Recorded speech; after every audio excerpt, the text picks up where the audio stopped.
Most parents think the money talk is one big conversation you have once. It is not. It is 4. At 5, at 10, at 13, at 16, and each one builds on the one before it. Miss the one at 5 and the next 3 get real harder. Here are all 4 with the exact move for each age and how to do it, starting with the one your 5-year-old can do tonight. At 5, you do not teach budgeting, you teach sorting. 3 jars.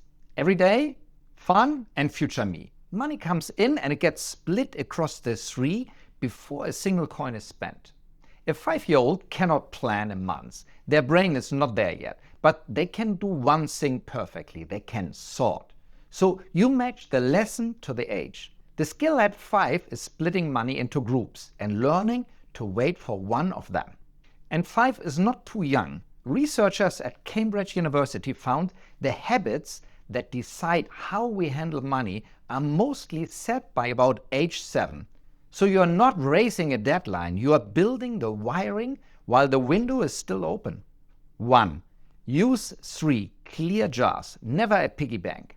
A child has to watch the pile grow, or saving means nothing to them. 2. Call it their paycheck, not their allowance.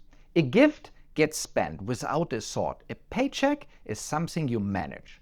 The word changes how they treat it. 3. Keep the amount small. A simple guide is about 1 coin for every year of age, each week. At 5, that's enough to split 3 days and still feel real. 4. Give the future me jar a target they pick themselves, a toy, a game. Saving for something they choose is what teaches them to wait. 5. Do it in front of them, with your own money, out loud. They copy what they see, far faster than what they are told. Noor, my daughter, she sorted her coins into 3 jars at 5, with no instructions, just copying what she saw at home. She did not need a lesson. She needed to be included. Quick one. Drop your oldest kid's age in the comments. I will give you the one move for that age. Those jars hold until about 10. Then they grow up. Age 10, the choice. At 10, 2 things change. They choose the split themselves and they get their first real bill to pay.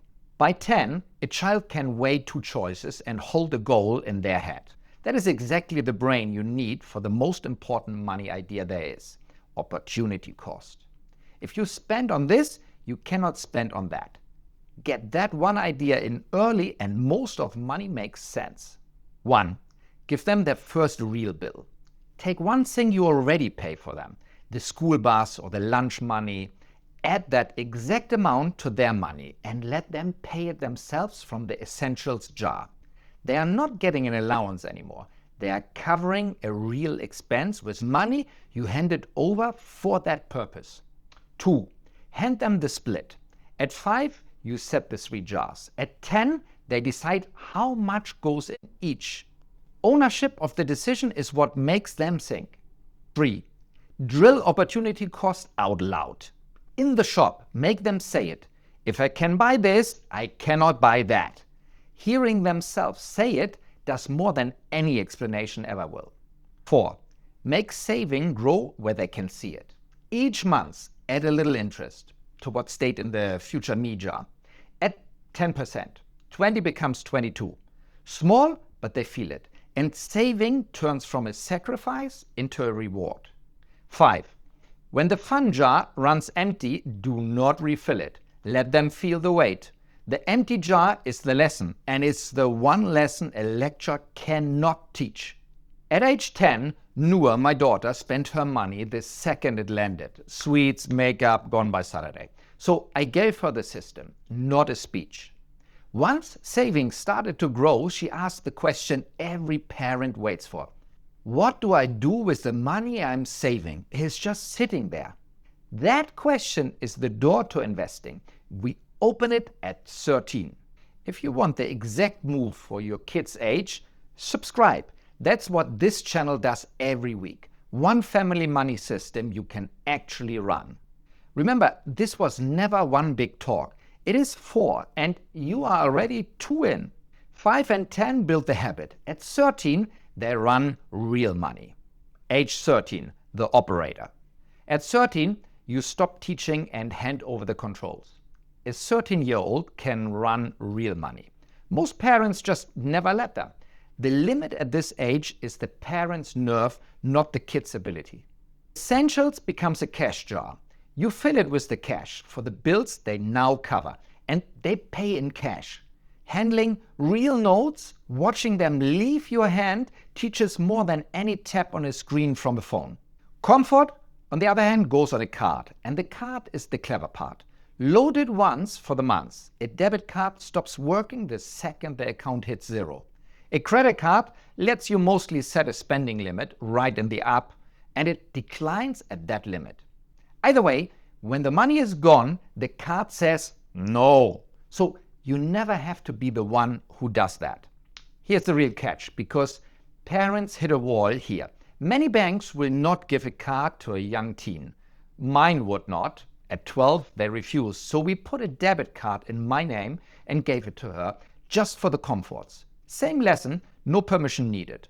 20% of everything they get goes to future me first. Allowance, birthday money, a note from grandma, all of it, no exception. When a rule has no exceptions, a kid stops arguing with it and it becomes automatic. That is the goal. A child for whom not saving the 20 would feel strange. Beyond the basics, the extra money is not a handout. They earn it by creating value, a skill they learn to solve a real problem. You would otherwise have to pay somebody for to fix it.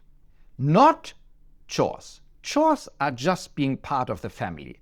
The more skills they learn, the more they can earn. That is exactly how the real world pays, and they should feel it early. Give them more money than they strictly need, on purpose, and hand them real bills to pay from their own zones. Their phone is subscription.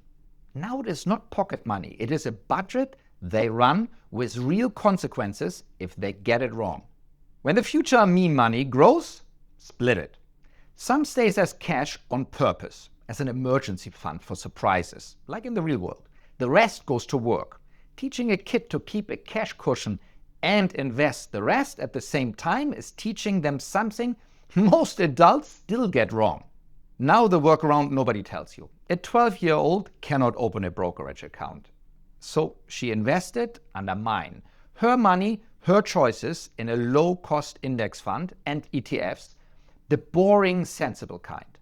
To make it real and safe at once, the experience lived on her own phone. A free app, Yahoo Finance, where she built her own portfolio with pretend cash, bought the stocks and the ETFs and watched it move. Green on good days, red on bad ones. That red is the most valuable part. A kid who has watched her money drop and then recover will not panic and sell as an adult, which is the mistake that wrecks most of the grown investors.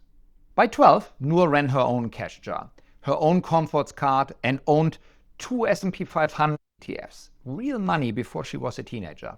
What surprised me was how fast she outgrew the simple version. If that changed what you think a 13-year-old can handle, tap like. It helps other parents find this. At 13, the money is still yours. At 16, they earn their own. At 16, two things scale up. They run a whole category end to end, and they start earning real money of their own.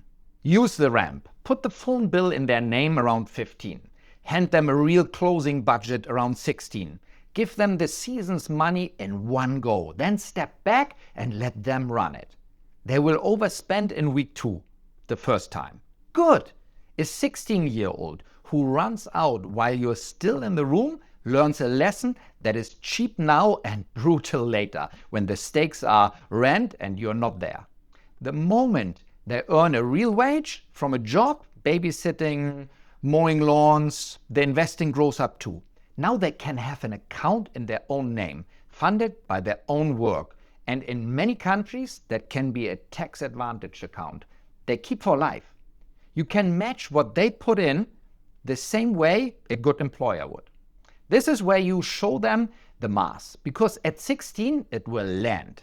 A savings account pays under 1%. The stock market over the long run has paid around 7 to 8. Put 7,000 to work one time at 16, leave it completely alone, and by 65 it is worth over 100,000. Put that in every year and it passes 1 million. In many places that will be tax-free. That is compounding interest at its best. Their money earning money, and that money earning more for 50 years. And teach credit now, because at 18 a credit card can land in their lap. Explain what it actually costs when you do not pay it off in full. How the interest stacks and hits brutally before a bank gets to explain it for them in the worst possible way. This is where Noor is now, running real money with real consequences, while I'm still close enough to catch a fall. That is the goal of all 4 ages. Not a kid who memorizes the rules, a kid who runs their own money before they have to. So that is in summary how you teach a kid about money. Not one talk, 4, 5, sort it into 3 jars. 10, they choose and pay their first real bill. 13, they run real money and invest it. 16, they earn their own and scale it up. You do not need to be perfect with money to do this. You need to be honest, and you need to start at the age your kid is right now. It was never one talk you had to get right. It is 4, and you can start tonight. I put every move, the jar labels, the card setup, and the age scripts in our free guide. It's called The First Brick. The link is below in the video description. And if your kid is already a teenager, watch this one next. It is the full system for handing them their own money step by step.